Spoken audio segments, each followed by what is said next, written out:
Selamat pagi semuanya, Assalamualaikum warahmatullahi wabarakatuh. Waalaikumsalam warahmatullahi wabarakatuh.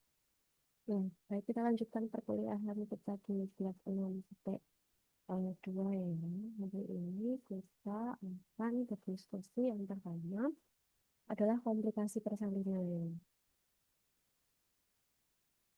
Apakah slide saya sudah bisa dilihat? Sudah, Ibu. Oke. Nah, jadi untuk tujuan pembelajarannya sendiri, nanti kita akan membahas terkait partos lama, kemudian hipoksia, atau gawat janin, kemudian ada distosia atau partus macet, kemudian ada prolaps tali pusat dengan kompetensi 3B dan juga persalinan sungsang. Nah, yang pertama adalah persalinan lama. Jadi, eh, kemarin kan sudah kuliah persalinan dengan Dokter Fania ya.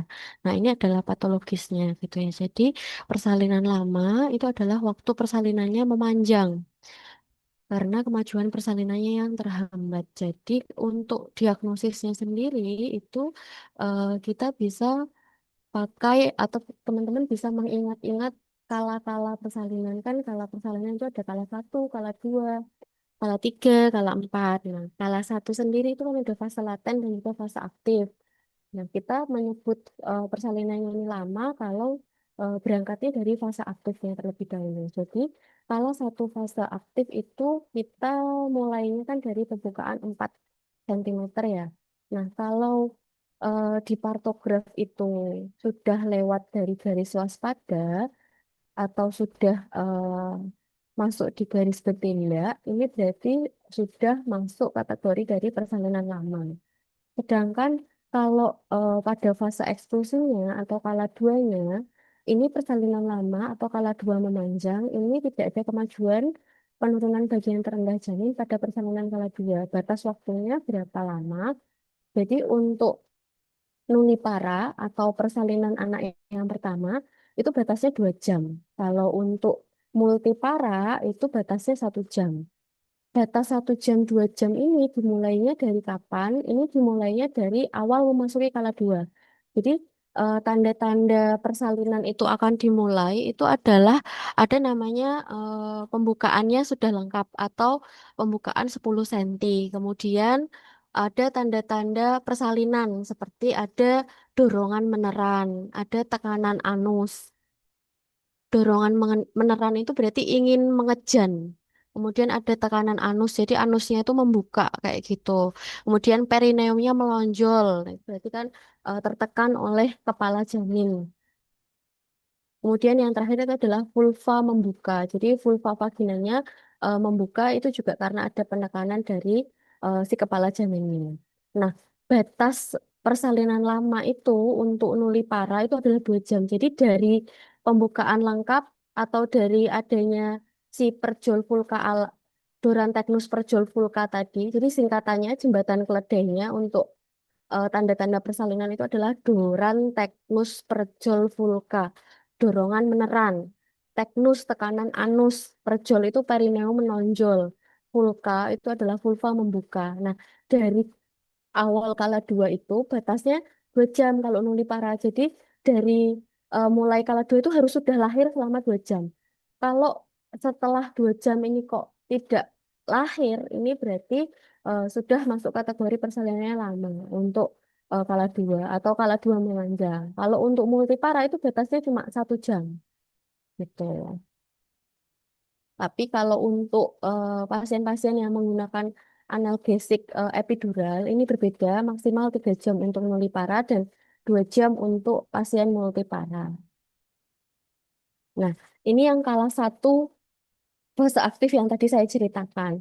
Jadi dikatakan persalinannya itu eh, normal atau tidak memanjang atau kalau fase aktifnya sesuai itu adalah ketika dia tidak menabrak garis waspada.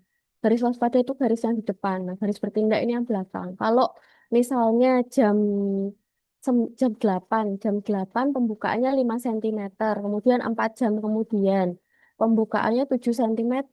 Nah, ini ternyata dia masih menabrak garis waspada ya. Berarti ini masuk sebagai diagnosis dari eh, persalinan lama atau fase aktif memanjang seperti itu. Nah, ini termasuk patologis ya seperti itu. Jadi harus ada tata laksana lanjutan kok bisa ya ini persalinannya memanjang. Ini harus dievaluasi apakah kandung kemihnya penuh atau kepalanya memang masih tinggi atau hisnya tidak adekuat atau ada tanda-tanda gawat janin misalnya DJJ-nya naik atau turun seperti itu.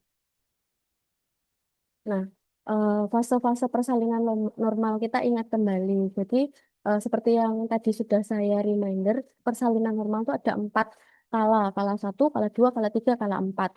Kala satu itu adalah fase laten dan fase aktif.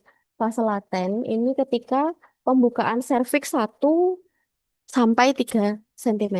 Tapi ini memang banyak definisi yang menyebutkan definisi yang berbeda terkait durasi dari kala satu fase laten ini. Kemudian kita masuk ke fase aktif. Nah, ini yang bisa jadi patokan si persalinannya ini lama atau tidak. Jadi fase aktif itu dimulai dari pembukaan 4 cm hingga lengkap. Nah, untuk primi atau hamil anak yang pertama atau persalinan anak yang pertama ini pembukaannya per jam itu 1 cm. Tapi kalau untuk multi atau yang sudah pernah melahirkan pembukaannya itu per jam 2 cm. Jadi lebih cepat seperti itu. Kemudian untuk kala 2 ini pembukaan lengkap sampai bayi lahir. 1 jam pada primi dan 2 jam pada multigravida.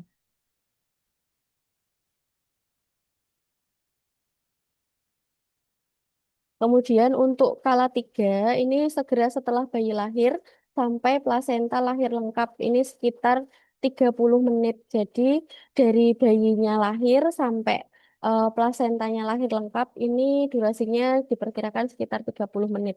Kemudian untuk kala 4 ini sesegera setelah lahirnya plasenta sampai 2 jam postpartum. Kemudian untuk faktor predisposisi persalinan lama itu ada 2, yaitu dari faktor bayi dan juga faktor jalan lahirnya. Dari bayi bisa karena kepala janinnya yang besar, sehingga sulit turunnya atau susah melewati pintu panggulnya. Kemudian bisa karena hidrosefalus atau yang kemarin kita bahas ya, malpresentasi, malposisi. Nah, itu juga berpengaruh terhadap persalinan lama. Kemudian bayi-bayi yang kembar tapi terkunci. Jadi kembar tapi terkunci itu kepalanya saling lock. Jadi eh, posisinya itu berlawanan arah. Kemudian kepalanya ini terkunci. Nah, ini nanti juga persalinannya lama seperti itu. Kemudian dari jalan lahir ini bisa karena CPD atau panggul sempit. Kemudian ada deformitas panggul atau ada trauma. Kemudian ada tumor ataupun ada infeksi seperti itu.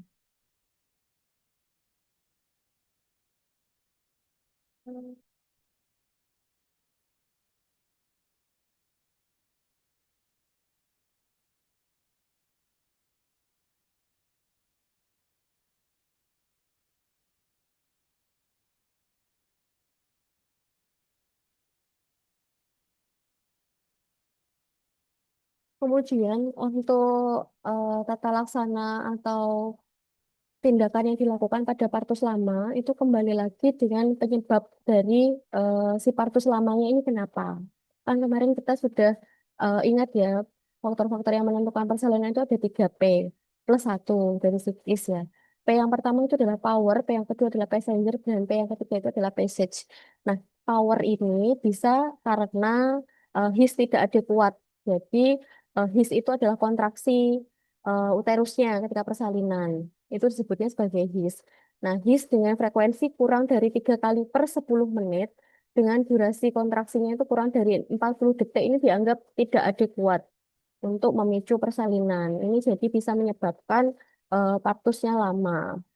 Kalau si ibunya bermasalah atau partus lamanya disebabkan karena hisnya yang tidak adekuat, kita perlu evaluasi lagi hisnya ini kenapa tidak adekuat? Apakah ibunya sudah terlalu lelah ataupun kekurangan cairan atau ibunya eh, kekurangan nutrisi? Jadi harus dievaluasi. Kemudian apakah tidak melakukan mobilisasi dan sebagainya, sehingga bisa eh, meningkatkan HIS-nya ini tadi.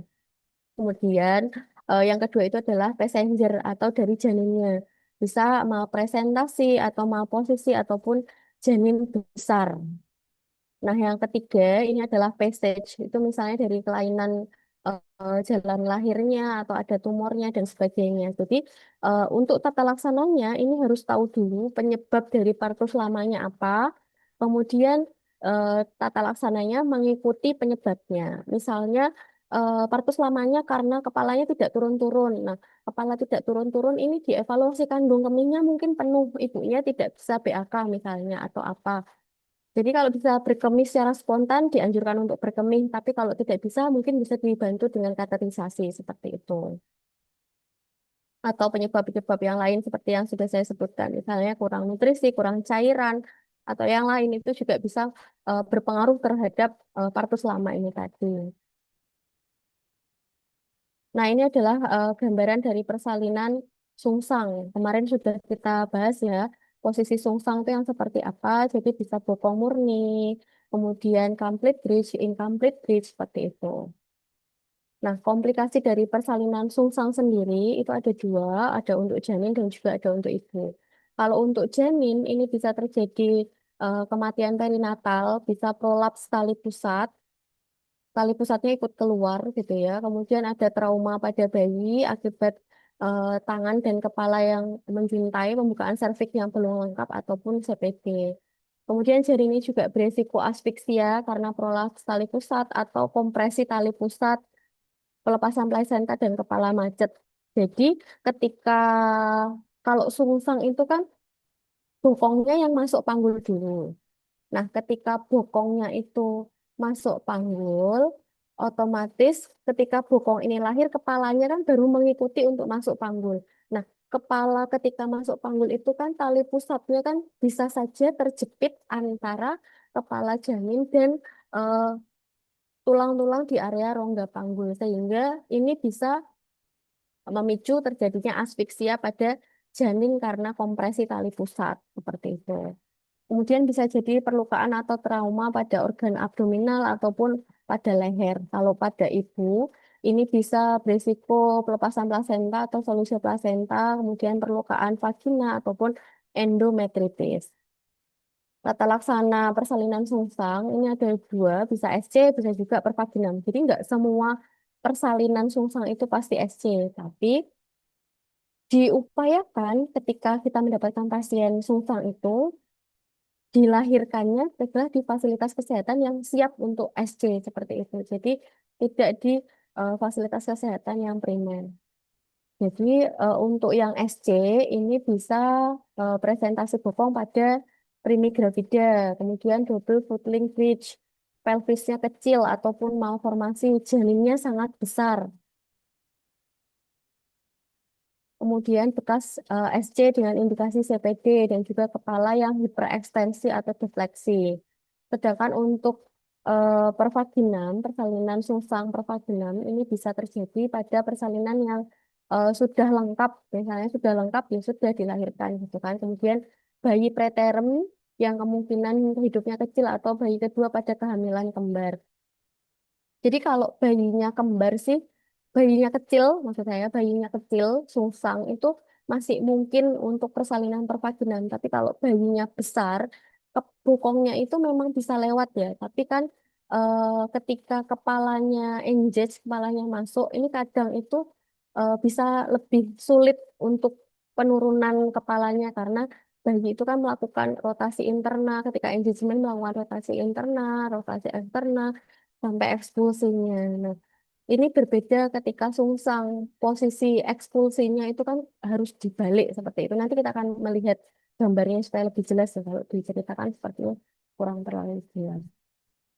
Nah, ini seperti yang saya sampaikan tadi, setiap persalinan sungsang ini alangkah baiknya ditolong pada fasilitas kesehatan yang dapat melakukan seksio sesaria. Jadi kalau ada kegagalan pada percobaan persalinan pervaginam, ini bisa sesegera mungkin untuk dilakukan pertolongan SC seperti itu. Nah, yang pertama kita lakukan pada persalinan sungsang adalah memastikan bahwa ini memang benar-benar bisa dilakukan persalinan pervaginan. Caranya bagaimana? Caranya kita memastikan bahwa pelvisnya adekuat. Kemudian ini presentasinya bokong murni. Eh, Kepala bayinya fleksi, tidak ada riwayat SC karena CPD dan janinnya ini TBC-nya tidak terlalu besar. Kalau ketika kita akan memimpin persalinan pervaginan pada sungsang, kita harus mengikuti kemajuan persalinan dengan seksama menggunakan partograf. Jadi kalau sudah lewat garis waspada, kita harus evaluasi kenapa ya kok lamanya. Kemudian kalau misalnya ada yang bisa kita tata laksana sesegera mungkin ditata laksana seperti itu. Kemudian yang kedua itu tidak perlu terburu-buru untuk memecahkan ketuban ya. Ditakutkan nanti kalau kita amniotomi atau memecahkan ketuban nanti bagian terendahnya turun kemudian tali pusatnya malah ikut turun dan terkompresi oleh kepala janin seperti itu. Tapi kalau misalnya pecah spontan, kita harus sesegera mungkin evaluasi ada prolaps tali pusat atau tidak. Jadi diraba, kemudian tali pusatnya bisa sesegera mungkin dilonggarkan.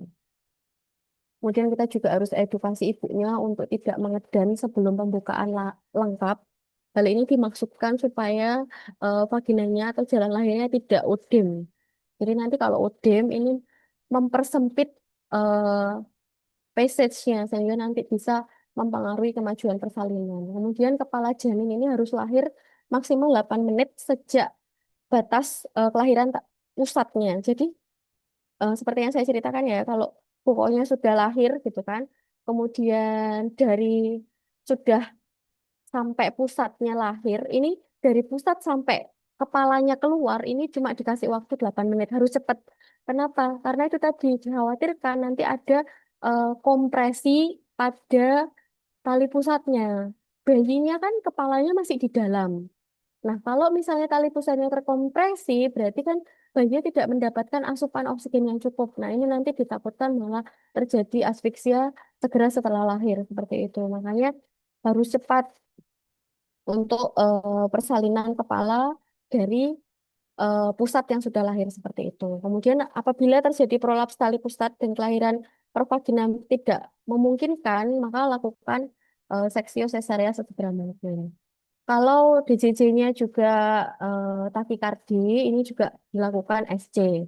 Nah, catatannya, kalau mekoniumnya ini keluar pada persalinan sungsang, ini tidak menjadi sesuatu yang berbahaya selama DJJ-nya normal. Berbeda dengan kondisi ketika persalinan kepala, belakang kepala. Kalau persalinan kepala, mekoniumnya keluar, ini berarti tanda-tanda dari fetal distress. Tapi kalau persalinan sungsang keluar mekonium itu sesuatu yang wajar selama DJJ-nya normal. Kenapa? Karena kan ketika bokongnya lahir terkompresi oleh passage ini tadi, jadi pasti memungkinkan si bayi ini buang air besar ketika proses persalinannya, seperti itu, proses kelahirannya.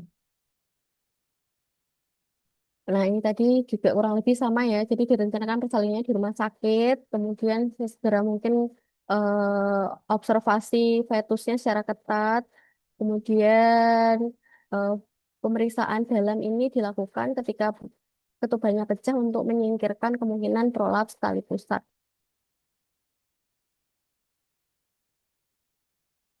Kemudian manajemen saat persalinan, kehadiran penolong neonatus yang kompeten resusitasi karena persiapan bayi asfiksia.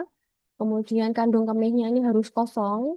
Kemudian eh, penolong ini harus penolong yang berpengalaman dalam persalinan sungsang. Kemudian tersedia alat-alat bantu persalinan yang lain seperti forceps dan sebagainya. Ini penampakan ketika persalinan sungsang atau presentasi sungsangnya ini masuk ke panggul. Kemudian bokongnya terjadi penurunan dan kemudian terjadi ekspulsi spontan sampai batas umbilikus. Kemudian kita perlu menghindari ekstraksi bokong. Jadi tidak perlu menarik-narik bokongnya supaya lahir. Jadi dibiarkan dia ekspulsinya secara spontan. Jadi persalinan sungsang itu kuncinya adalah cepat, tapi harus sabar. Jadi kalau bokongnya udah kelihatan gitu ya, Jadi udah crowning tapi bokongnya kelihatan, itu tidak perlu kita eh, tarik, gitu. Jadi ditunggu saja. Jadi posisinya ini kalau persalinan sungsang, posisi tangan kita itu berbeda ketika kita menolong persalinan kepala. Jadi kalau persalinan sungsang itu tangan kita itu dua jarinya memegang, dua jari kita itu memegang punggung janinnya, kemudian empat jari kita yang lain itu mencengkram bagian ekstremitas atau bagian depan bokongnya seperti itu. Dan itu tidak perlu ditarik, jadi cukup di, diikuti saja. Kemudian ketika kita menarik-narik persalinan sungsang ini malah bisa memicu defleksi kepala fetus sehingga bisa menyebabkan susah dia untuk rotasi dan juga susah untuk dia turun kepalanya sehingga nanti bisa lama proses kelahiran kepalanya. Sedangkan kita cuma punya waktu 8 menit dari kelahiran pusat sampai dengan lahirnya kepalanya seperti itu. Nah, kemudian ketika bokongnya sudah spontan lahir, ini terkadang kakinya juga bisa lahir dengan spontan. Tapi kalau kakinya tidak lahir dengan spontan, kita juga bisa membantu melahirkan kaki dengan rotasi lateral pada paha dan fleksi lutut. Jadi mempertahankan sakrumnya tetap di anterior, jadi kayak dicutik gitu ya. Nah, kemudian pimpin ibunya untuk mengejan dengan baik, lahirkan ketika skapulanya terlihat, rotasikan lengan ke anterior, ayun humerus melewati dada dan lahirkan, rotasi lengan lainnya anterior dan ulangi untuk dilahirkan. Jadi posisi melahirkan si lengannya ini tuh kayak kita ngusap ngusap muka bayinya. Jadi nggak ke belakang ya, tapi ke depan gitu. Jadi kayak mengusap kepala janinnya terus kemudian keluar seperti itu. Bergantian anterior dan juga posterior. Nah, kemudian, nah ini yang saya bilang, kalau melahirkan kepala janin itu, kalau sungsang itu berbeda dengan persalinan yang normal. Kalau persalinan normal itu kan ke bawah ya menariknya. Jadi bayinya itu lahirnya ke depan. Tapi kalau sungsang itu tuh kita balik, jadi langsung ke atas perut ibunya si bayinya dengan posisi kakinya duluan baru kepalanya di belakang seperti itu. Jadi tangan kita itu kayak satu jari itu satu tangan yang kiri itu pegang area mulut bayinya, kemudian yang tangan kanan ini nanti akan memegang sub occipitalnya dan kita tarik ke atas seperti itu. Kemudian kita bisa melahirkan kepala si janin. Jadi pakai manuver Mauricio. Badan bayinya itu ditaruh di tangan kita, jadi kayak bayinya itu kayak nunggang kuda gitu, pakai tangan kiri, kemudian tangan kiri kita ditumpangi sama badannya, kemudian si jari-jari tangan kita yang di tangan kiri itu memegang area mulut bayi, kemudian jari-jari kita yang tangan kanan itu membantu mempertahankan posisinya supaya tetap fleksi dengan memegang suboccipitalnya. Nah, seperti ini. Jadi yang tangan kirinya yang di bawah disangga, jadi kayak bayinya kayak naik kuda gini. Kemudian jari-jari kita ada di area mulut, kemudian yang jari tangan kanannya ini meraba suboccipitalnya supaya dia tetap fleksi bayinya, nggak ekstensi seperti itu.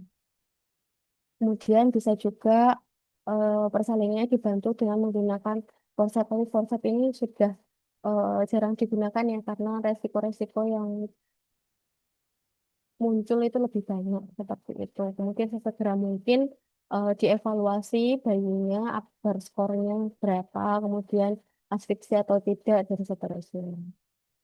Nah, itu adalah persalinan sungsang. Kemudian untuk gawat janin sendiri itu eh, terjadi ketika janin tidak menerima cukup oksigen sehingga terjadi hipoksia.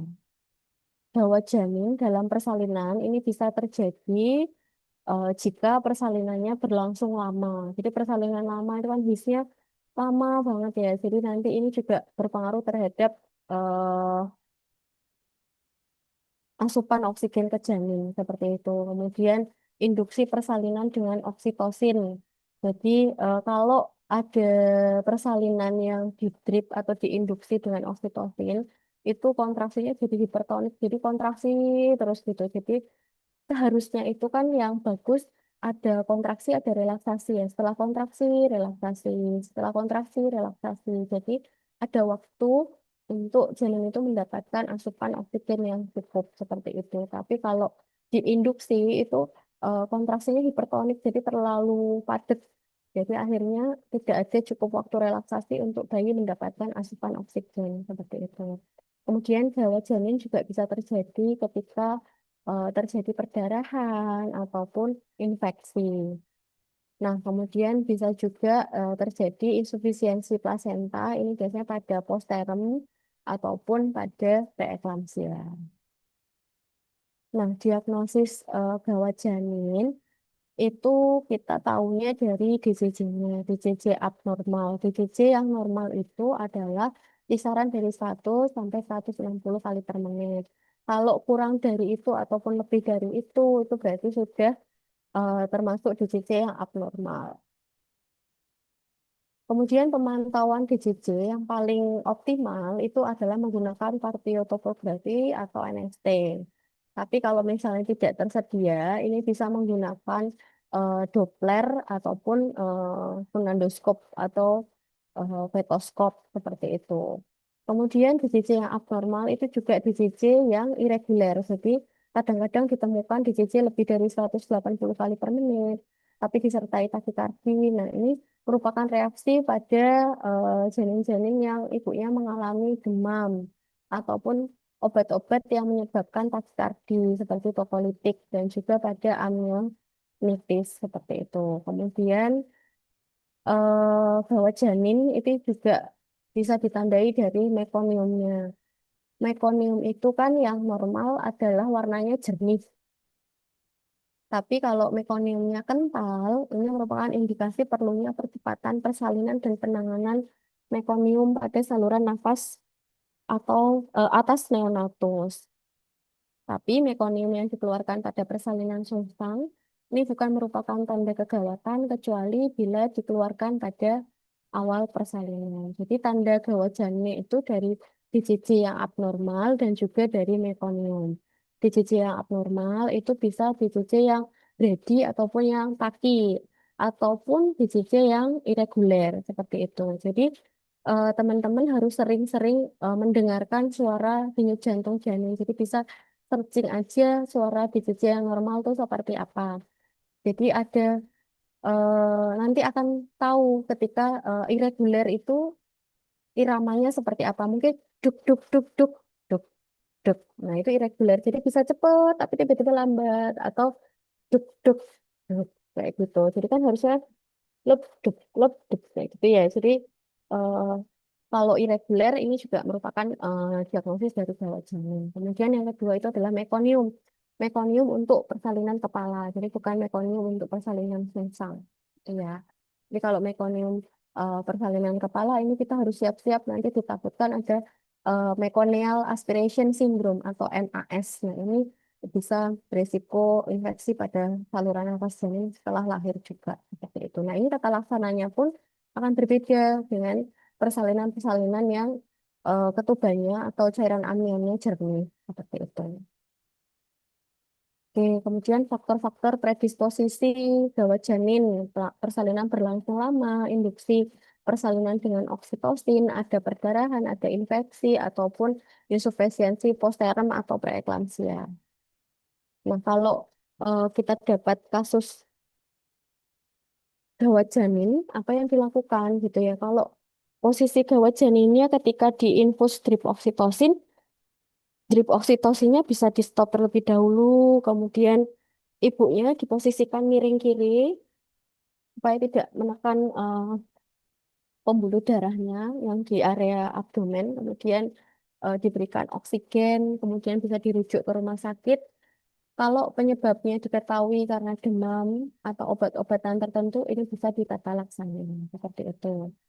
Kemudian jadi kita harus sering-sering mengevaluasi ya kalau ada gawat janin. Kalau misalnya sudah oksitosinnya sudah dihentikan, kemudian ibunya miring kiri, kemudian kita cek dulu lagi defisitnya sudah normal atau belum. Kalau sudah normal, jadi mungkin memang karena hipertonik dari kontraksinya tadi. Tapi kalau misalnya tidak masih tetap abnormal, kita bisa memberikan oksigen, kemudian kita bisa evaluasi ulang. Dan kalau misalnya masih tetap abnormal, kita bisa rujuk ke rumah sakit seperti itu ya. Jika sebab dari ibu tidak diketahui dan DJJ tetap abnormal sepanjang paling sedikit 3 kontraksi,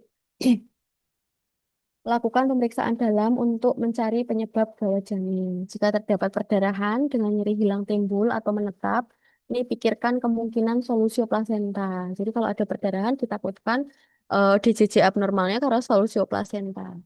Jika terdapat tanda-tanda infeksi, ini kita bisa berikan antibiotik untuk amnionitisnya. Jika tali pusatnya terletak di bagian bawah janin atau di dalam vagina, kita bisa tata laksana untuk prolaps tali pusat. Jika di sisinya tetap abnormal atau jika terdapat tanda-tanda lain gawat janin, misalnya mekoniumnya kental pada cairan amnion, ini bisa direncanakan untuk persalinan dengan SC seperti itu. Tapi tata laksana dasar yang dilakukan adalah ini. Ibunya bisa miring kiri, kemudian oksigenasi, kemudian baru dilakukan rujukan atau evaluasi penyebabnya apa. Nah, itu adalah gawat janin. Kemudian prolaps tali pusat. Prolaps tali pusat ini merupakan salah satu kedaruratan dalam bidang obstetri. Prolaps tali pusat ini merupakan penyulit dalam persalinan. Walaupun prolaps tali pusat ini bukan merupakan suatu malpresentasi, tapi keadaan ini lebih sering terjadi pada malpresentasi atau malposisi janin. Jadi prolaps tali pusat itu terjadi ketika tali pusatnya keluar dari uterus sebelum janinnya lahir. Jadi tali pusatnya keluar terlebih dahulu seperti itu. Nah, untuk pembagian atau klasifikasi dari prolaps tali pusat ini dibedakan menjadi 3. Yang pertama itu tali pusat menumbung atau prolaps funiculi, kemudian tali pusat terkemuka dan juga occult prolaps. Tali pusat menumbung itu adalah tali pusat yang teraba keluar atau berada di samping dan melewati bagian terendah janin di dalam jalan lahir. Sedangkan tali pusat terkemuka itu tali pusat berada di samping bagian besar janin dapat teraba pada kanalis cervicalis. Sedangkan occult prolaps ini adalah tali pusat terletak di samping kepala atau pelvis tidak dapat teraba. Nah, insidensi dari prolaps tali pusat seperti apa? Jadi mortalitas terjadi prolaps tali pusat pada janin ini sekitar 11 sampai 17%. Dan insidensinya itu adalah 1 banding 3.000 kelahiran. Tali pusat menumbung itu kira-kira 1 dibanding 200 kelahiran, tetapi insiden dari occult prolaps itu 50% tidak diketahui. Gitu ya. Jadi bisa jadi 0,5% ini terjadi prolaps pada presentasi kepala, 5% terjadi prolaps pada letak sungsang, 15% pada presentasi kaki, dan 20% pada letak lintang. Cara menentukan si pasien ini prolaps tali pusat atau tidak, ini dapat ditegakkan dengan pemeriksaan dalam, yang mana ketika pemeriksaan dalam ini teraba tali pusat di bagian terdepan. Komplikasinya apa? Bisa gawat janin atau bayi mati, kemudian infeksi intrapartum, kemudian bisa partus prematurus, partus yang terlalu dini, kemudian penanganannya bila tali pusatnya tidak berdenyut, ini kita tunggu partus spontan saja. Ini adalah algoritma dari prolaps tali pusat. Jadi kalau ketika kita periksa dalam itu teraba tali pusat di jalan lahir atau tali pusatnya malah sudah tampak di luar, kita cek dulu pulsasi dari si tali pusatnya. Kalau dia tidak teraba, itu kita evaluasi ini bisa lahir per vaginam atau tidak. Kalau bisa lahir per vaginam, dilahirkan. Tapi kalau tidak, ini kita rujuk. Tapi kalau ketika kita raba pulsasinya ini masih ada, jadi kan masih hidup ya janinnya. Nah, ini kita bisa memberikan oksigen 4 sampai 6 LPM per menit ya, liter per menit. Kemudian jangan memindahkan tali pusat secara manual. Kemudian ibunya diminta untuk melakukan knee chest position, jadi kayak nungging seperti itu. Jadi seperti gambar seperti ini. Maksudnya itu biar eh, masuk lagi si tali pusatnya ini tadi. Kemudian bayi, bayinya juga bisa berotasi lagi seperti itu. Kemudian bisa diberikan tokolitik untuk mengurangi kontraksi uterus dan kita bisa melakukan rujukan. Rujukannya kita bisa mempertahankan posisi niches position ini. Kemudian kalau pembukaannya sudah lengkap, gitu ya, apa yang dilakukan? Kita harus memastikan ini bisa terpenuhi persyaratan untuk persalinannya, yaitu dengan presentasi kepala kita bisa pimpin untuk mengedan, kemudian kalau janinnya sudah meninggal, ya ini berarti dibiarkan untuk partus spontan. Kalau presentasi bokong atau kaki, kita bisa reposisi tali pusat dan usahakan persalinan pervaginam dengan segera. Kemudian jika reposisi gagal dan kita lakukan ekstraksi bokong atau SC. Kalau letak lintang, ini pertahankan posisi tender break dan dorong bahu janin ke atas dan segera dilakukan SC. Nah, kemudian yang terakhir, komplikasi persalinan yang terakhir itu adalah distosia bahu. Ini paling sering ya. Distosia bahu. Jadi, bahu anterior tidak dapat lewat di bawah simfisis pubis. Jadi, kegagalan melahirkan bahu dengan metode biasa. Diagnosisnya apa? Jadi, ada turtle sign. Jadi, kepala bayi itu kayak kepalanya kura-kura. Jadi, untuk gak bisa keluar. Jadi, cuma kelihatan seperti gambar ini aja. Jadi eh, nggak bisa melahirkan bahunya seperti itu. Bayinya itu nggak bisa melakukan paksi luar kepalanya dan kegagalan turunnya bahunya. Tanda yang sangat kelihatan itu adalah turtle sign ini. Jadi kayak kepala kura-kura. Ya, definisinya apa? Jadi kegagalan untuk persalinan untuk melahirkan bahu anterior seperti itu menggunakan metode yang biasa. Insidensinya seperti apa?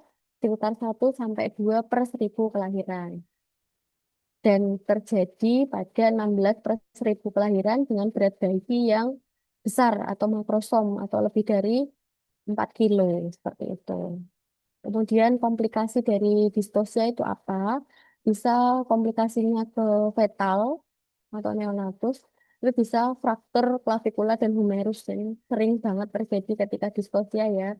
Saya pernah dapat kasus terjadi fraktur humerusnya karena distosia bayinya yang lahir dengan berat 5 kilogram. Seperti itu. Kemudian bisa cedera plexus brachialis, kemudian bisa hipoksia yang dapat menyebabkan kerusakan otak permanen ataupun dislokasi tulang cervicalis. Kemudian di maternal, eh, komplikasinya apa? Bisa terjadi perdarahan postpartum akibat laserasi jalan lahir ataupun akibat atonioteri. Kemudian bisa beresiko atau eh, komplikasinya adalah ruptur uterin ataupun simfisiolisis seperti itu. Nah, ini adalah faktor resiko dari distosia.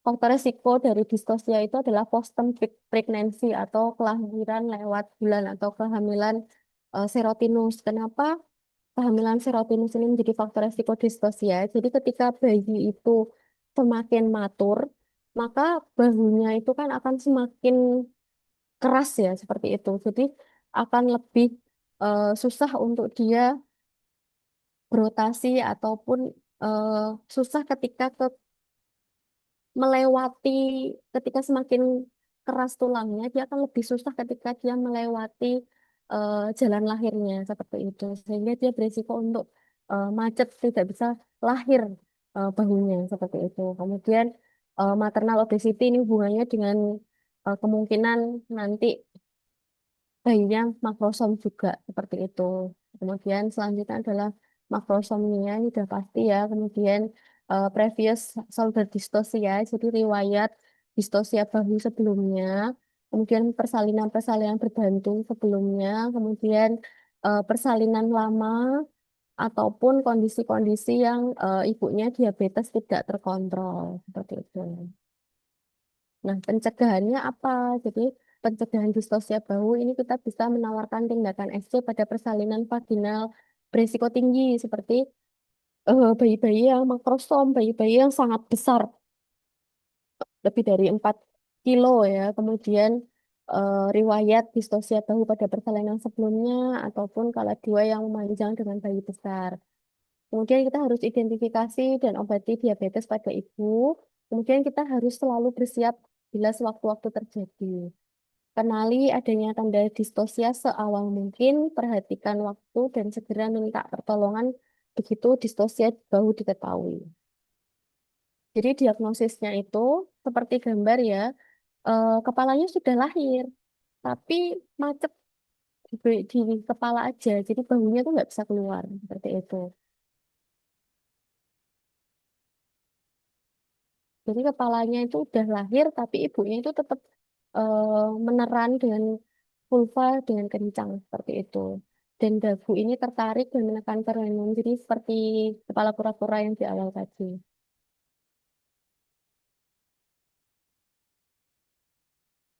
Nah, penanganannya apa? Jadi harus ada asisten yang membantu. Jadi kalau dapat distosia kita nggak bisa ego diri ya, wah saya jago nih, saya bisa kok sendiri ya gitu. Kita harus butuh orang lain untuk membantu kita. Kemudian jangan melakukan tarikan ataupun dorongan sebelum memastikan bahwa bahu posteriornya ini sudah masuk panggul. Nah, kemudian gimana caranya untuk melakukan persalinan distosia? Jadi tata laksana distosia yang teman-teman perlu ingat itu adalah ada istilahnya jembatan keledainya itu adalah alarmer. A itu adalah ask for help, L itu adalah look for the leg gitu ya. Kemudian A itu adalah anterior shoulder disinfection. Kemudian R itu adalah rotation of shoulder. M itu adalah manual removal of posterior arm. Kemudian E itu adalah episiotomi dan R itu adalah rollover. Jadi untuk distosia ketika kita dapat tanda-tanda citator saya tadi, kita cukup ingat alarmer ini. Cari bantuan, tolong, tolong distosia seperti itu. Jadi kita butuh tim untuk distosia ini. Kita butuh dokter, kita butuh bidan, kita butuh perawat, perawat neonatal seperti itu karena risiko asfiksia ya. Kemudian waktunya ini sangat terbatas untuk mencegah asfiksia. Kemudian lift for the leg. Jadi kita menggunakan prasat namanya macrobed. Jadi fleksi paha ke abdomen meluruskan panggul. Ini adalah manuver yang pertama dan paling efektif. Macrobed yang buat L itu adalah yang gambar pertama ini. Jadi didekatkan pahanya ke perutnya sehingga nanti si tulangnya ini kan dari posisi seperti ini menjadi seperti ini, kebuka. Jadi lebih luas. Maksudnya itu adalah supaya si bahunya itu bisa lahir. Nah, biasanya dengan lift aja ini sudah bisa membantu. Tapi kalau misalnya dengan lift ini ternyata tidak, atau dengan microbed ini tidak eh, bisa lahir gitu ya, kita bisa melanjutkannya dengan A, anterior shoulder disinfection. Jadi kita bisa menekan suprapubiknya, yaitu dengan prasat masanti. Jadi tangan kita tuh kayak ngepel kayak gitu, kemudian kelihatannya di suprapubiknya itu ditekan dari luar ke arah belakang. Jadi kayak ninju supaya bahunya itu eh,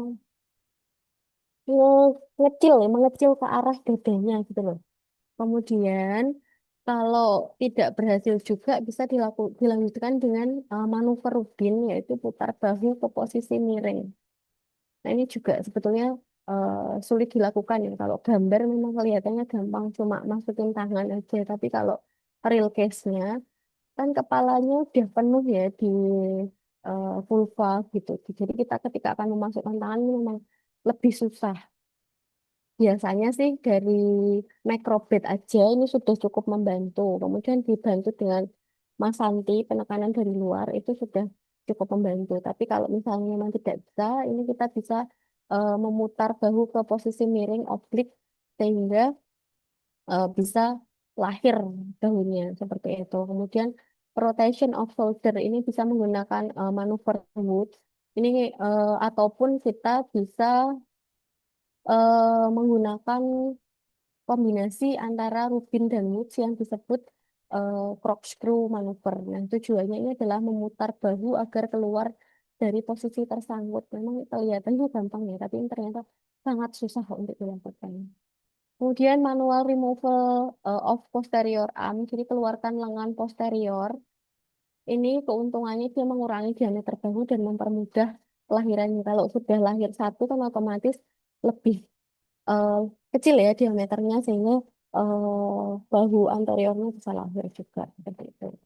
Kemudian kita juga bisa melakukan episiotomi, tapi ini dipertimbangkan lagi ya, sesuai kebutuhan seperti itu. Ini bukan sesuatu yang wajib dilakukan. Nah, yang terakhir itu adalah roll over. Ini dengan metode Gaskin.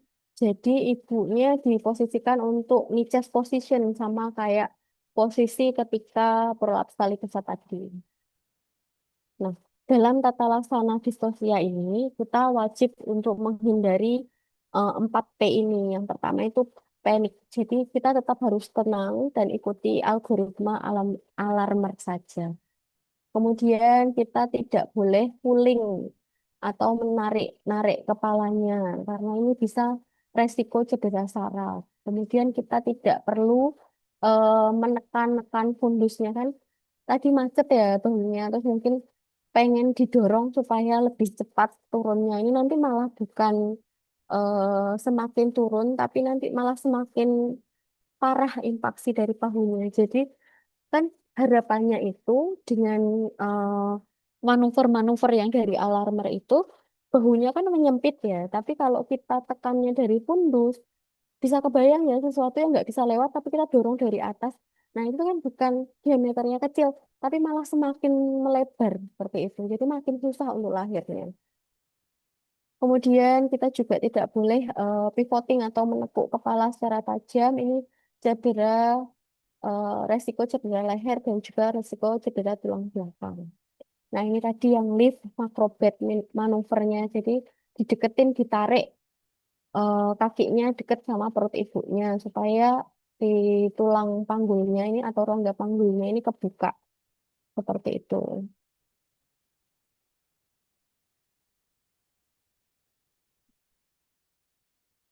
Ini juga masih macrobed. 70% ini kasus selesai ya dengan eh, manuver macrobed saja. Ini kemudian anterior disinfection, jadi penekanan suprapubik dengan Masanti tadi. Jadi ditekan supaya si bahunya ini eh, kayak maju ke dada gitu, jadi lebih kecil diameternya. Tidak boleh menekan pada fundusnya. Nah, ini masih Masanti ya. Nah, kemudian Rubin manuver Rubin. Nah, ini adalah mendorong supaya bahunya itu berubah posisi. Jadi bisa diameter juga ini hubungannya sama diameternya juga lebih kecil seperti itu. Ini manuver Rubin ini gambarnya ya. Jadi kayak didorong ke depan seperti itu. Dirotasikan. Kemudian rotation of posterior shoulder.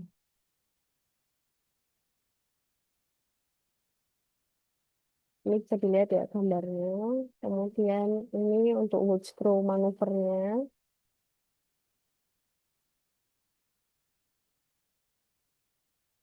Oke, kemudian manual removal of posterior arm. Ini sama sebetulnya ketika akan mengeluarkan eh, lengan itu mirip sama persalinan sungsang tadi ya. Jadi kayak mengusap kepala janinnya. Jadi kayak dijepit gitu tangannya, kemudian lengan bayinya, kemudian diusap ke arah depan dan ke atas untuk dilahirkan. Gambarnya mudah ya, tapi ini pelaksanaannya sangat susah. Nah, kemudian bisa dilakukan episiotomi kalau dibutuhkan. Kemudian yang terakhir itu adalah roll over atau Gaskin maneuver.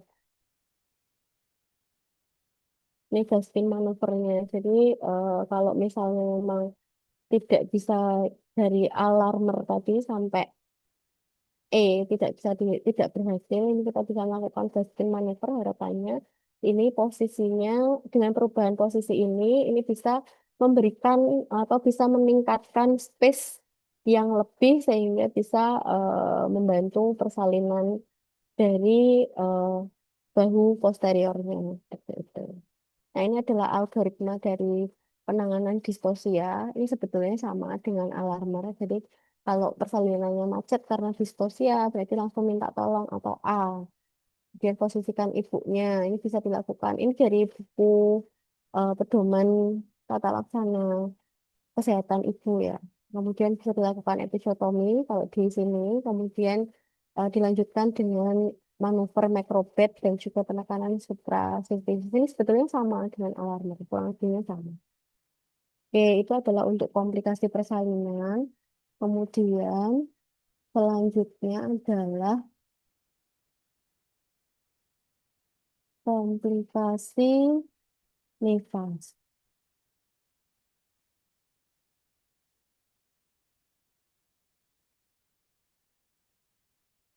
Oke, komplikasi nifas. Jadi, pendahuluannya kita mengingat-ingat kembali fisiologi dari masa nifas ya. Masa nifas ini adalah periode yang sangat penting bagi ibu dan bayinya. Masa nifas ini juga merupakan masa penyesuaian secara psikologis. Selama masa nifas, ini organ-organ panggul kembali ke bentuk non-gravid, terjadi perubahan metabolisme dan dimulainya proses laktasi. Pengetahuan menyeluruh tentang perubahan fisiologis pada masa puerperium ini sangat penting untuk menilai status kesehatan ibu. Nah, definisi masa nifas ini mengingat saja ya, masa nifas ini adalah masa dimulainya beberapa jam setelah kelahiran plasenta sampai dengan 6 minggu persalinan. Jadi, durasinya itu 6 minggu atau 42 hari. Selama masa nifas, ini organ reproduksi secara perlahan akan kembali ke perubahan, mengalami perubahan seperti keadaan sebelum hamil. Perubahan organ reproduksi tersebut disebut sebagai involusi. Nah, tahapan masa nifas ini ada tiga. Ada puerperium dini, puerperium intermedial, dan juga remote puerperium. Masing-masing tahapan masa nifas ini berpengaruh terhadap adaptasi ya, dan juga tata laksana yang kita lakukan.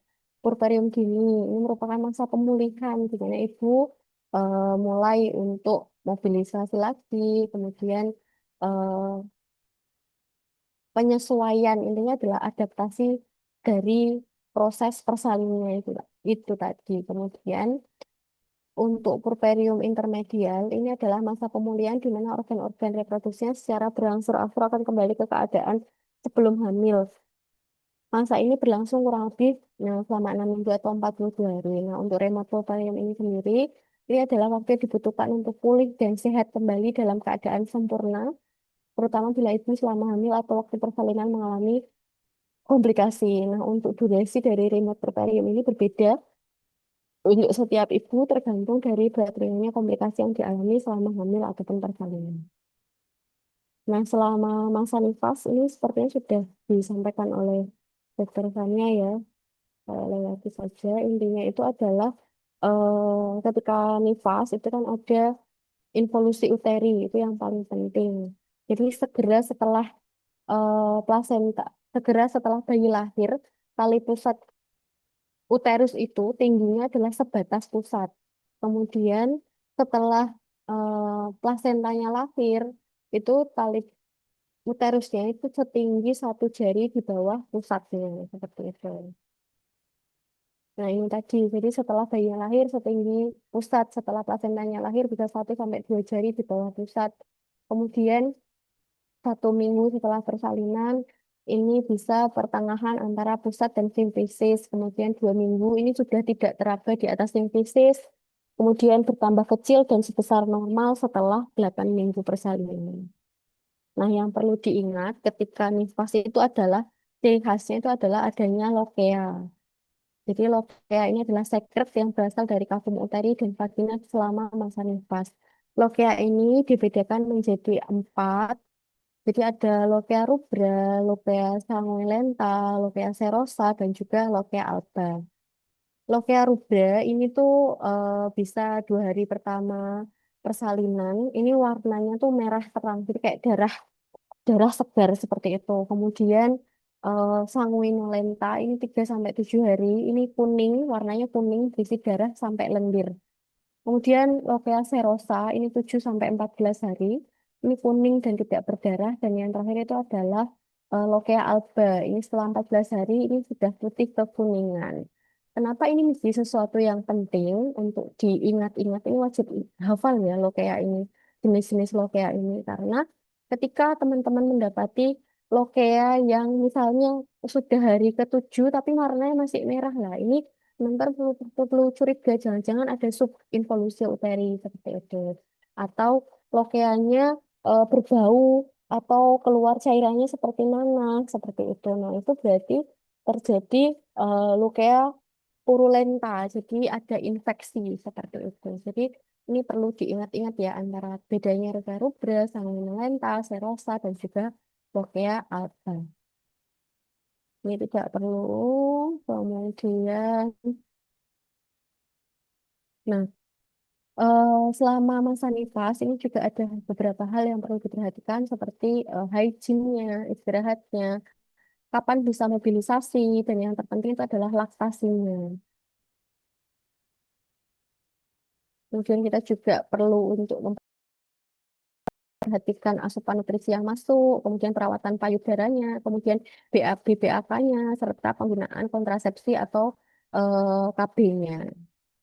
Nah, kemudian untuk yang pertama, komplikasi nifas yang pertama itu adalah involusi uteri. Jadi, kegagalan atau ketidaksempurnaan proses kembalinya uterus ke ukuran atau bentuk seperti sebelum hamil. Tadi kan sudah ada patokannya ya, segera setelah bayi lahir itu setinggi apa, kemudian setelah plasenta lahir itu 2 jari di bawah pusat, kemudian 1 minggu itu di pertengahan, 2 minggu itu seharusnya sudah masuk di simfisis, jadi sudah tidak teraba lagi uterusnya. Jadi kalau misalnya sudah 2 minggu tapi kok masih teraba, ada kemungkinan adanya subinvolusi uteri. Seperti itu.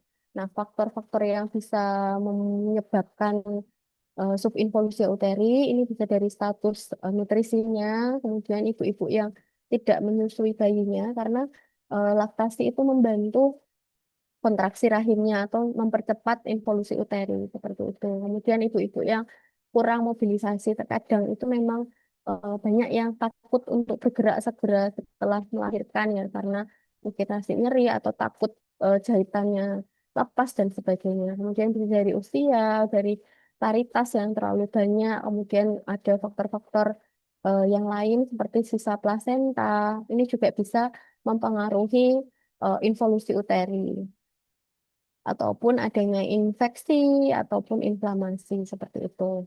Untuk manifestasi klinisnya, ini biasanya tanda dan gejala subinvolusi ini tidak tampak sampai kira-kira 4 sampai 6 minggu pasca persalinan atau pasca nifas. Jadi intinya kalau manifestasi klinisnya itu kita harus lihat dari penurunan uterusnya, tinggi fundus uterusnya itu setinggi apa. Kemudian kita melihat atau mengcompare dengan lokea yang dikeluarkan seperti itu. Kemudian tata laksana untuk subinvolusi seperti apa bisa diberikan antibiotik, kemudian bisa diberikan uterotonika, oksitosin atau metrin maleat, kemudian pemberian transfusi bisa dilakukan kerokan bila disebabkan karena tertinggalnya sisa-sisa plasenta. Jadi bisa dibersihkan ulang seperti itu uterusnya untuk membersihkan sisa-sisa plasenta yang mengganggu involusi uteri. Nah, yang kedua itu adalah infeksi nifas. Infeksi ini bisa terjadi pada dan melalui traktus genitalia segera setelah persalinan di mana suhu tubuh ibunya 38 derajat atau lebih. Ini bisa biasanya terjadi pada hari kedua sampai hari ke-10 postpartum. Etiologinya ini biasanya disebabkan terbanyak lebih dari 50% infeksi itu disebabkan oleh Streptococcus anaerob gitu ya. Kemudian bisa juga disebabkan oleh bakteria-bakteria yang lain. Seperti yang juga sudah dijelaskan oleh Bu Maria. Kemudian untuk faktor-faktor predisposisinya bisa dari malnutrisi, anemi, hygiene, kelelahan, atau persalinan-persalinan yang bermasalah seperti itu. Gambaran klinisnya seperti apa? Ini harusnya sama ya dengan gambaran-gambaran klinis infeksi. Jadi ibunya tampak lemah, keadaan umumnya tidak terlalu baik, kesadarannya menurun, suhu badannya naik, nadinya cepat, dan juga sesak nafas. Kemudian tanda yang khas kalau nifas itu adalah lokianya berbau atau bernanah dan juga involusi uterusnya buruk seperti itu. Nah, tata laksananya itu bisa diberikan antibiotik spektrum luas atau bisa dilakukan kultur agar bisa mendapatkan antibiotik yang tepat. Nah, kemudian penyulit lain ketika masa nifas itu adalah ada namanya breast engorgement atau mastalgia atau bendungan payudara. Ini sering sekali dialami oleh ibu-ibu yang melahirkan seperti itu ya, bendungan ASI. Bendungan payudara ini terjadi akibat ekspansi dan penampungan ASI yang berlebih.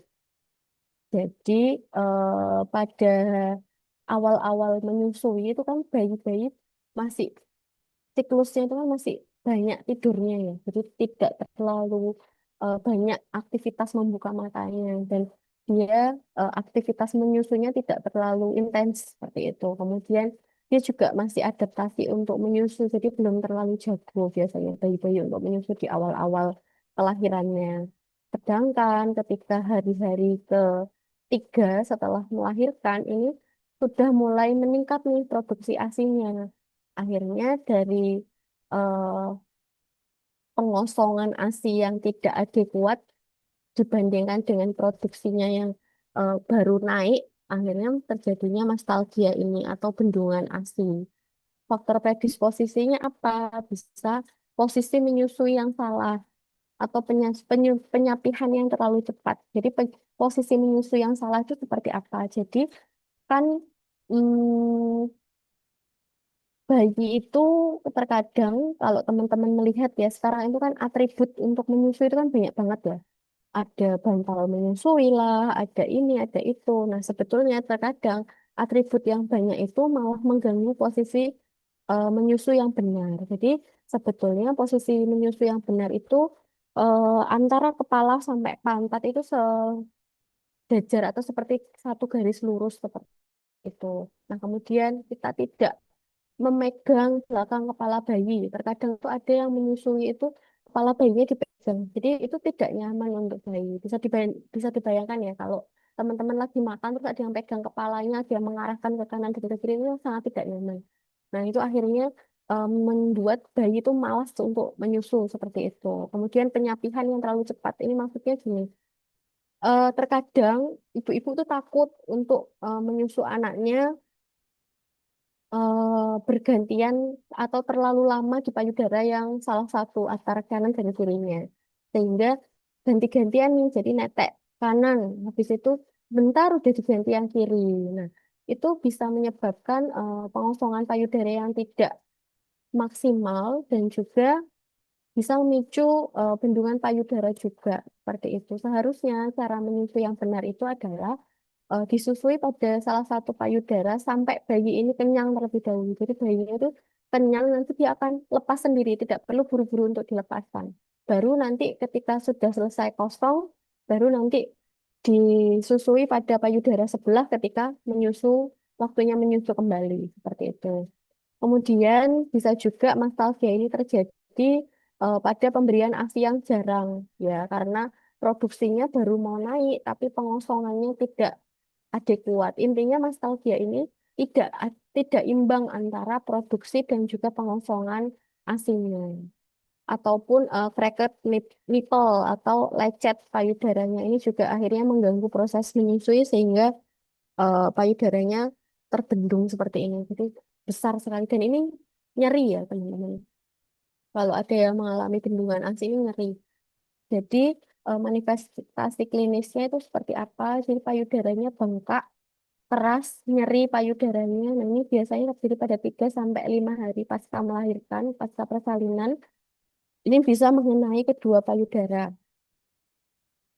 Nah, tata laksana yang dilakukan apa? Yang dilakukan itu adalah kompres hangat payudara selama 5 menit.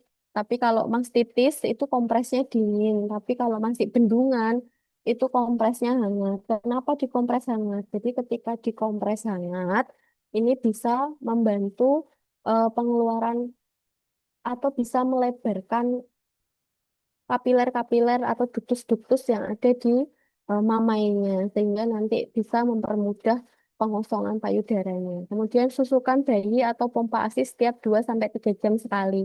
Jadi tipsnya kalau ada yang mengalami bendungan ASI dan bayinya ini belum terlalu kuat untuk menyusuinya, yaitu dibantu dengan pengosongan manual menggunakan eh, breastfeeding pump atau pompa ASI seperti itu. Jadi yang penting itu dikosongkan kunci dari si mastalgia ini, yang penting itu payudaranya kosong seperti itu. Atau kalau sudah parah dan tidak dilanjutkan untuk menyusui, ya bisa berarti diberikan agonis untuk mencegah sekresi prolaktinnya ini tadi. Itu ya. Tapi kalau untuk menyusui ini tidak perlu diberikan. Jadi fokus untuk kompres hangat payudara dan dikosongkan. Kuncinya dari mastalgia tata laksananya cukup itu. Tuh. Nah, em, kalau mastalgia ini masih bendungan aja. Tapi kalau mastitis ini udah infeksi. Tapi asal mulanya sebetulnya itu sama dari bendungan itu tadi yang berkembang infeksi menjadi mastitis. Nah, penyebabnya ini bisa disebabkan oleh Staphylococcus aureus, kemudian manifestasi klinisnya karena infeksi pastinya ada demam, tapi bisa menghilang dalam 48 sampai 72 jam setelah terapi. Ini biasanya terjadi pada minggu ketiga sampai minggu keempat postpartum, tapi juga bisa terjadi kapan saja selama menyusui. Manifestasi klinisnya juga terjadi perubahan pada payudara seperti eritema, kemerahan, kemudian ada nyeri dan juga pembekakan. Faktor predisposisinya ini adalah menyusui selama beberapa minggu setelah melahirkan, kemudian ada puting yang lecet yang memungkinkan ada mikroorganisme yang masuk, ada Staphylococcus aureus tadi, kemudian menyusu hanya pada satu posisi saja sehingga drainase payudara tidak sempurna.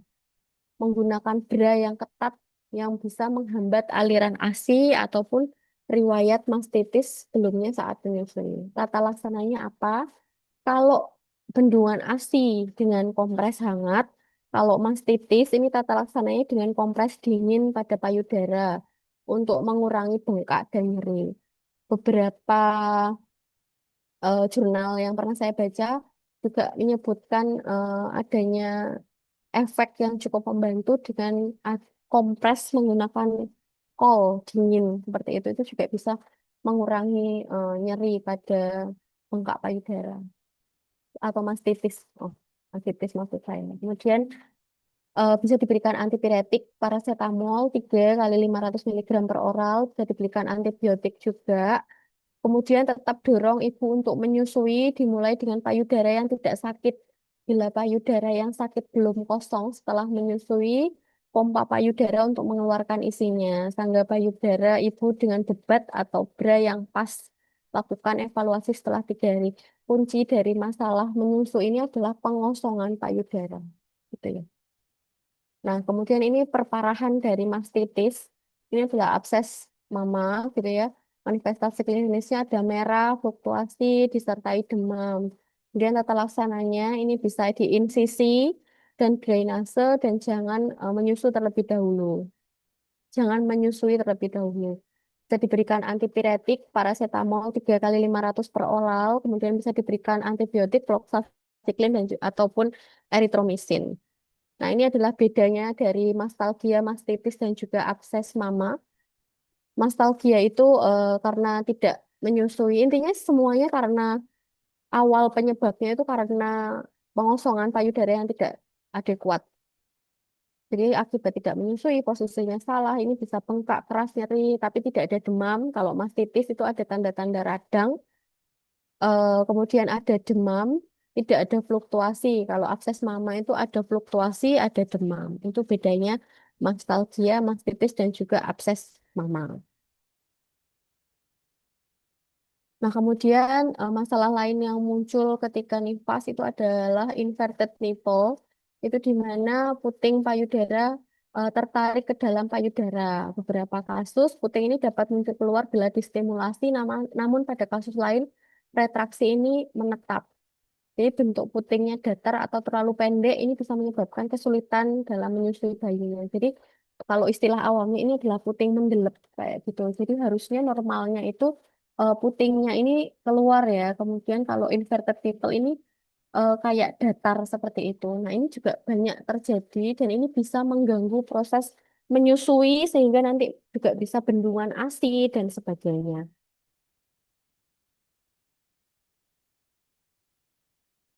Untuk manifestasi klinisnya, ini ibunya kesulitan untuk menyusui bayi, puting susu tertarik ke dalam, atau putingnya datar atau tenggelam. Nah, ini adalah diagnosis dari inverted nipple. Ada grade 1, grade 2, grade 3. Grade 1 itu putingnya tampak datar, puting dapat dikeluarkan dengan mudah dengan tekanan jari. Ada sekitar areola, kemudian terkadang dapat keluar sendiri tanpa manipulasi, saluran ASI tidak bermasalah dan dapat menyusui dengan biasa.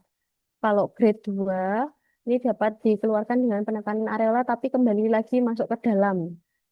Kesulitan menyusui seperti itu. Tapi kalau grade 3 ini puting sulit untuk dikeluarkan pada pemeriksaan fisik dan membutuhkan pembedahan untuk dikeluarkan seperti itu. Nah, kemudian ya. Jadi inverted nipple. Jadi kan kalau teman-teman masih ingat ya, sebetulnya kalau menyusui yang menyebabkan ASI diproduksi secara adekuat atau lancar itu sebetulnya kan bukan dari puting memang, tapi dari areola. Kalau isapan atau jadi kalau isapan pada areolanya ini adekuat, sebetulnya ASINya tetap akan lancar. Jadi puting ini sebetulnya tidak menentukan banyak sedikitnya atau tidak ada duktus di bawah puting sebetulnya. Tapi puting ini bermanfaat untuk kenyamanan bayi selama menyusu itu tadi. Terkadang bayi itu kesulitan, awal-awal menyusu itu kesulitan kalau tidak ada putingnya seperti itu. Makanya ini berpengaruh terhadap proses eh, mengasihinya ini tadi. Nah, cara untuk tata laksananya seperti apa gitu ya. Kita bisa menarik nipelnya dengan alat bantu dari spet ini tadi. Jadi dimodifikasi spetnya. Jadi yang arah jarum suntik ini dipotong, kemudian ini dibalik. Jadi tekan yang untuk nekan nyuntik ini diputar di tempat yang kita potong. Nah, ini tadi dipuling, ditarik putingnya. Ini nanti dilakukan beberapa kali sehingga sampai nipelnya keluar. Nah, ini harapannya bisa membuat bayi nyaman untuk menyusui. Nah, ini tadi pengulangan untuk percobaan inverted nipple ya. Grade 1 dipencet keluar sebentar masuk lagi. Grade 2 dipencet keluar dilepas masuk lagi. Grade 3 dipencet tidak keluar lagi. Seperti itu. Nah, kalau cracked nipple ini adalah puting lecet. Jadi terjadi akibat posisi menyusui yang tidak benar. Sehingga latch on-nya atau perlekatannya tidak sempurna. Jadi bayinya itu, seperti yang saya bilang tadi, sebetulnya posisi perlekatan menyusui yang tepat itu adalah ketika si bayi itu biasanya ya, nyaplok areolanya gitu. Jadi bukan ke putingnya. Tapi kalau bayi ini menggigit di putingnya saja, itu nanti malah berisiko luka lecet seperti itu. Nah, tata laksananya seperti apa? Jadi bisa dioleskan ASI pada papilanya. Jadi sebelum menyusui itu payudara ASINya dipencet, dikeluarkan dulu, diolesi di area putingnya. Kemudian setelah menyusui itu nanti dioleskan lagi putingnya. Jadi seperti pre dan post menyusui itu dikasih ASI semuanya terus kayak gitu. Bisa membantu untuk mengurangi puting lecet ini. Nah, yang penting itu adalah perlekatannya tepat. Jadi posisi bayi itu harusnya mulutnya itu kan lebar, kemudian bibir atas dan bibir bawahnya itu kayak bahasanya kayak domble kayak gitu. Kalau bahasa Jawanya sih kayak ke atas sama ke bawah benar kebuka seperti itu. Dan tidak ngecap ya. Kalau teman-teman nanti dengar bayi nyusu ngecap itu sebetulnya itu adalah ada udara yang masuk. Nah, itu berarti perlekatannya tidak tepat. Tidak. Nah, nyusu kayak gitu tuh tidak tepat. Nah, itu sangat beresiko untuk puting lecet. Nah, tata laksana untuk puting lecet first line-nya itu adalah pemberian ASI. Nah, kemudian bisa diberikan lanolin ini sebagai alternatif. Nah, dampaknya ini bisa terjadi abses mama ya kalau misalnya ini tidak ditata laksana dengan tepat. Nah, kemudian yang terakhir ini adalah tromboflebitis pada kehamilan dan pasca salin. Jadi peradangan vena disertai pembentukan trombus. Ini bisa tromboflebitis provisial, bisa vena dalam otot. Nah, ini kehamilan dan nifas ini merupakan faktor resiko yang penting. Faktor resiko dan penyebabnya kehamilan, peningkatan faktor pembekuan darah, penekanan vena oleh rahim, aliran darahnya terhambat, melambat, kurang mobilisasi, obesitas, ataupun usia lebih dari 35 tahun. Kemudian bisa dari operasi sesar, riwayat trombosis, penyakit kronis. Gejala klinisnya apa? Ada pembekakan pada tungkai, nyeri dan rasa hangat, kemerahan atau perubahan warna kulit, kulit mengeras di sepanjang vena, nyeri tekan vena. Diagnosisnya ini bisa anamnesis, pemeriksaan fisik, USG untuk konfirmasi, pemeriksaan laboratorium, serta MRI bila diperlukan. Tata laksananya apa? Tata laksananya itu adalah istirahat dan elevasi tungkai, kompres hangat, stoping kompresi, antikoagulan sesuai dengan indikasi dokter spesialis. Ini bisa dirujuk bila dicurigai adanya komplikasi. Ini adalah komplikasi dan kegawatannya, bisa di trombosis, emboli paru.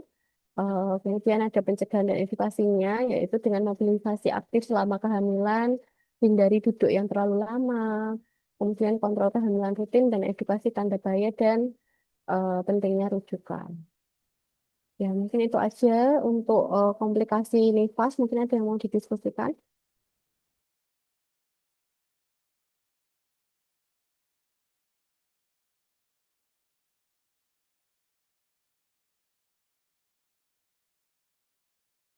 Ini sih bertanya Bu, Ya, Fitri Yamsyah. kalau misalnya inverted nipples itu, eh, kan kalau inverted nipples itu kondisi kongenital ya Bu. Suaranya kurang terlalu jelas. Halo, Ya, boleh diulang pertanyaannya. untuk kondisi yang seperti inverted nipples itu, edukasi kepada pasiennya tuh untuk kayak biar adik bayinya lebih mudah gitu bagaimana ya? Coba Lebih, untuk lebih mudah apa maksudnya? lebih mudah biar dia lebih cepat kayak beradaptasi untuk kayak dapat di mana gitu putingnya dengan areolnya. Oh, yang ini puting masuk tadi. Iya, Inverted. Ya, suaranya nggak terlalu jelas, maaf ya. Ya, jadi kalau misalnya teman-teman dapat kasus inverted nipple itu sebetulnya kan bisa diketahui sejak masa kehamilan ya. Jadi kita bisa evaluasi, biasanya kami itu mengevaluasi atau mempersiapkan proses menyusui itu di trimester 2 atau trimester 3. Jadi udah mulai diedukasi dari situ. Jadi kita mengedukasi untuk perawatan payudara terlebih dahulu. Jadi biasanya diajarin tuh cara merawat payudara yang pertama kali. Kenapa kok perlu dilakukan perawatan payudara sebelum persalinan?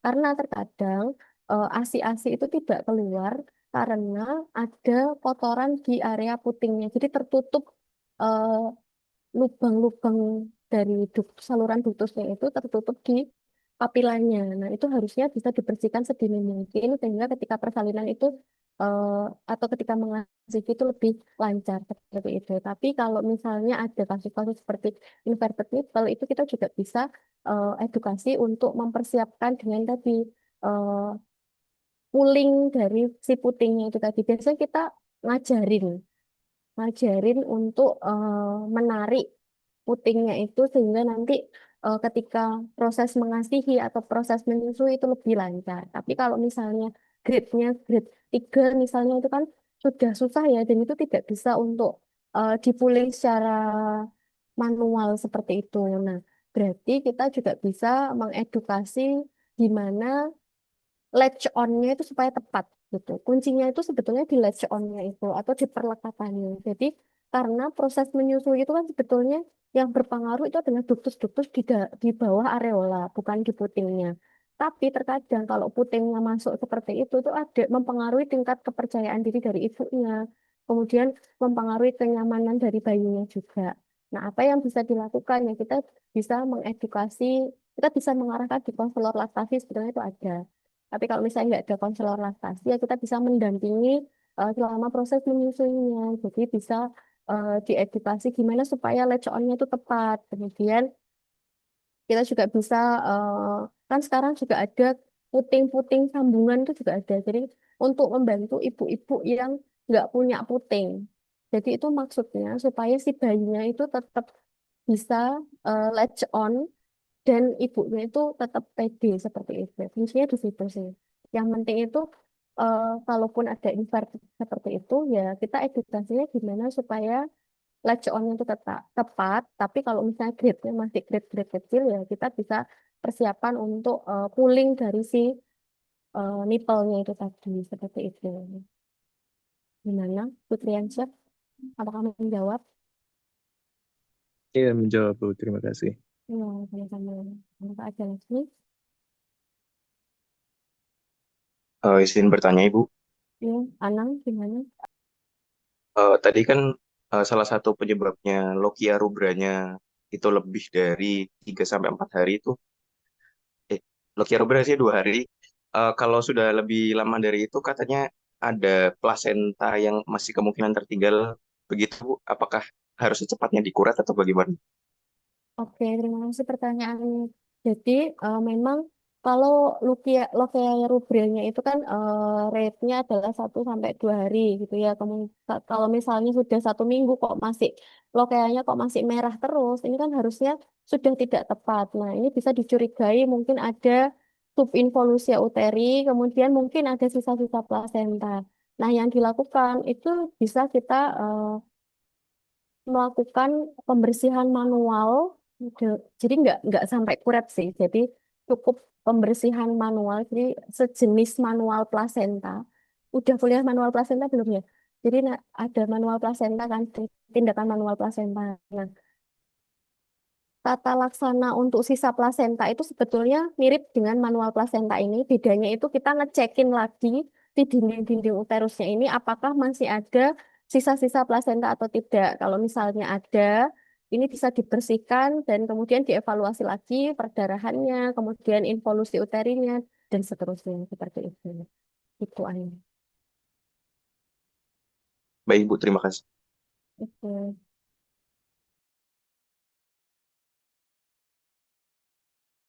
Ya, ada lagi atau apakah sudah cukup? Sepertinya minggu depan luring ya. Benar, Ibu. Ya. Oke, kalau memang sudah cukup, mungkin Ibu, oh iya iya iya. berarti kalau di manual plasenta tetap dikurat pakai tangan lagi, Bu? Atau pakai alat aja? Manual pasien itu tidak dikuret, jadi cuma dibersihkan Bukan, aja. pakai Gitu. tangan aja gitu. Iya, dibersihkan pakai tangan itu bisa pakai tasa sih biasanya. Jadi tasa dibalutkan di jari, kemudian disusuri kayak gitu. Oh, Itu baik. Terima kasih, Bu. nanti tergambar kalau ini, kalau skillet sih seperti itu. Kalau diceritakan sedikit bisa menggambarkan. Baik. Gitu. Jadi sebetulnya gini anak lebih lebih beda ya kalau kalau manual plasenta itu kan tangannya masuk sampai dalam gitu ya. Maksudnya panjang ya tangan kita yang masuk di rahim itu kan panjang. Tapi kalau ngecekin sisa plasenta itu kan sebetulnya si uterusnya itu kan posisinya udah turun, udah involusi. Jadi itu sebetulnya pendek aja sih, nggak sedramatis kalau manual plasenta. Jadi cuma jari-jarinya tuh masuk, kemudian em, ngecekin ulang, bersihkan ulang kalau ada gumpalan-gumpalan darah atau ada selaput-selaput plasenta yang ketinggalan itu dibersihkan kayak gitu. Jadi cuma ngebersihin aja manual seperti itu. Gitu. Baik. Sudah Hmm. terjawab. Ya, oke. Pasti cukup. Kalau sudah cukup, saya akhiri ya. Terima kasih atas atensinya. Sampai jumpa di pertemuan selanjutnya. Wabillahi taufiq wal hidayah. Wassalamualaikum warahmatullahi wabarakatuh. Selamat siang semuanya. Waalaikumsalam warahmatullahi wabarakatuh. Waalaikumsalam Terima kasih, warahmatullahi Bu. wabarakatuh. Terima kasih, Bu.